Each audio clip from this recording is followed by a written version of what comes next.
একে একে আমাদের দেশে কত শত লাশ পড়ে গেছে। আমাদের এই মুহূর্তে সবাইকে ঐক্যবদ্ধ হয়ে মাঠে নেমে কাজ করতে হবে, তাহলে আমাদের বিজয় সুনিশ্চিত ইনশাআল্লাহ। আসসালামু আলাইকুম ওয়া রাহমাতুল্লাহি ওয়া বারাকাতুহু। প্রিয় দেশ, প্রিয় জনগণ, প্রিয় ছাত্র ভাইয়েরা, আমাদের সময় এসেছে ঐক্যবদ্ধ হবার।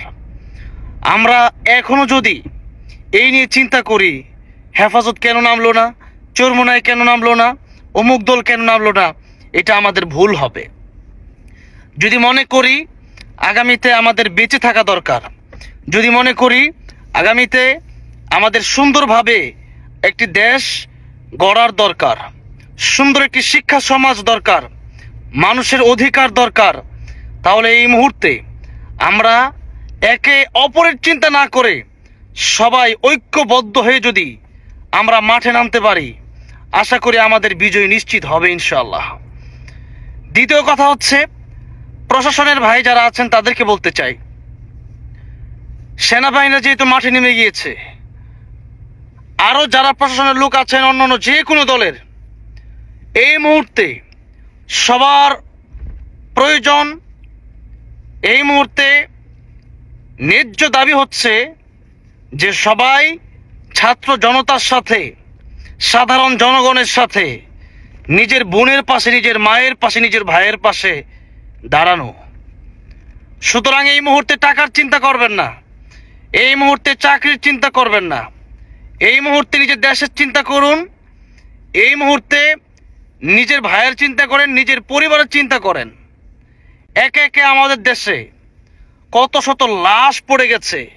এখনো যদি আমাদের বিবেক জাগ্রত না হয়, তাহলে আমাদের বিবেক কবে জাগ্রত হবে? আর এই জন্য আসুন আমরা ঐক্যবদ্ধ হয়ে বিজয়ের জন্য আমরা মাঠে ময়দানে ঝাঁপিয়ে পড়তে হবে।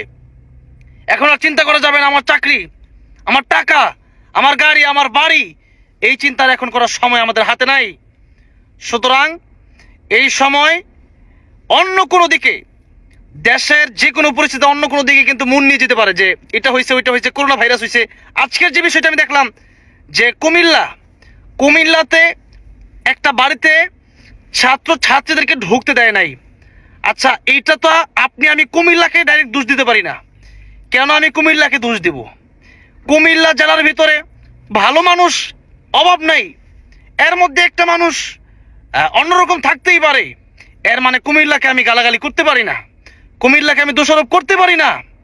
হয়তো অন্য কোনো বাড়িতে গেলে জায়গা দিয়ে দিত, কিন্তু এই বাড়িতে যাওয়ার পরে জায়গা দেয় নাই, তার মন মানসিকতা হয়তো এরকম উদার না। সুতরাং একজন মানুষকে কেন্দ্র করে, একটা বাড়িকে কেন্দ্র করে পুরো জেলার মানুষকে আমরা কিন্তু অভদ্র বলতে পারি না, ধিক্কার দিতে পারি না। এই জন্য আসুন আমরা যেদিকে মোড় নিয়েছি সেদিক থেকে ডানে বামে অসংখ্য লোক আছে আমাদেরকে অন্যদিকে নিয়ে যেতে চাচ্ছে, অন্যরকম কথা বলে। সেই কথাতে আমাদের কোনোভাবে কান দেওয়া যাবে না। আমাদের এই মুহূর্তে সবাইকে ঐক্যবদ্ধ হয়ে মাঠে নেমে কাজ করতে হবে, তাহলে আমাদের বিজয় সুনিশ্চিত ইনশাআল্লাহ। আসসালামু আলাইকুম ওয়া রাহমাতুল্লাহি ওয়া বারাকাতুহু।